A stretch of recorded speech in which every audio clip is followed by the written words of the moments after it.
Again, it's probably the most widespread damage we have seen in quite some time. And a lot of it's what we're seeing here. Trees on houses, even going through the roofs, and a lot of vehicles damaged too from these huge trees that were toppled this morning.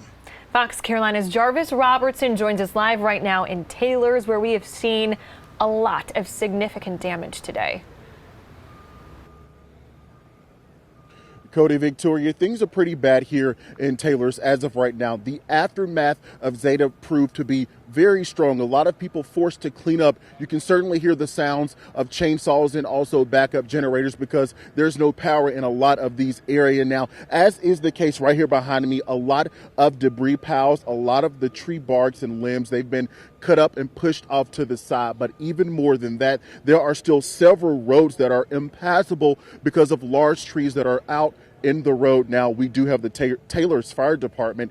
They are on scene right now, also helping with the cutting down of these trees and clearing out the roads. You can also see that heavy machinery has been brought in as well to assist with that. Now, as is the case, there are a lot of homes like this one right here on Bridgewood Avenue. This home is actually on sale. It's on the market, but as of right now, there's a large tree on top of it. So it's unclear just how much damage this storm has actually caused to this area, especially for all of Taylor's. Now, you can probably see right here, we have a lot of power lines that are down. Now, the power has been cut to this area. In the coming days, we're certainly going to see a lot of linemen and power crews out making sure that this power gets restored. I also seen a few Duke Energy crews here on scene as well. Looking over here in this yard across from me, I counted at least 4 trees that came up from the ground. If you remember back to yesterday,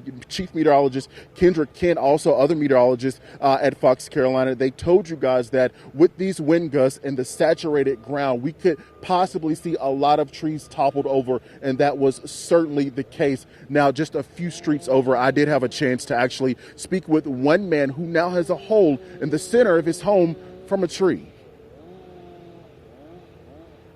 About 7:15, something like that. It didn't make that a lot of noise, but when I came, I saw the hole in the roof, so I knew I had a new hole in the roof.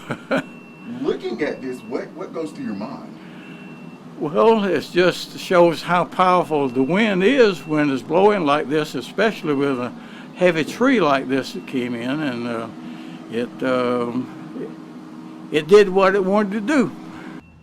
This cleanup process is going to take some time. Just being out here right now, we know that we're approaching a time of the day, the hour where we're starting to lose a bit more of sunlight. So when it gets dark here, there's no power in the area. It's going to be hard for emergency crews and first responders to clean up as much as they can. So you can imagine in the coming days, there's going to be a lot of effort to get everything back to some type of normal here in Taylor's. Reporting live in Taylor's, I'm Jarvis Robertson, Fox Carolina, the 5 o'clock news.